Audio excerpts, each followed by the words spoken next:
You ask Tiger to solve. This deals with linear equations with one unknown. The final result is p equals 12. Let's solve it step by step. Simplify the expression. Group like terms.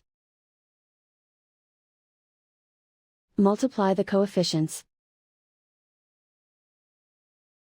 Isolate the p. Divide both sides by 21.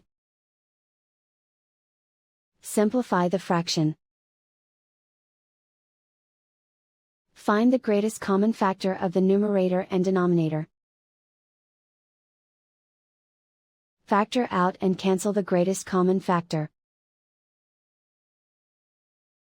And so the final result is p equals 12.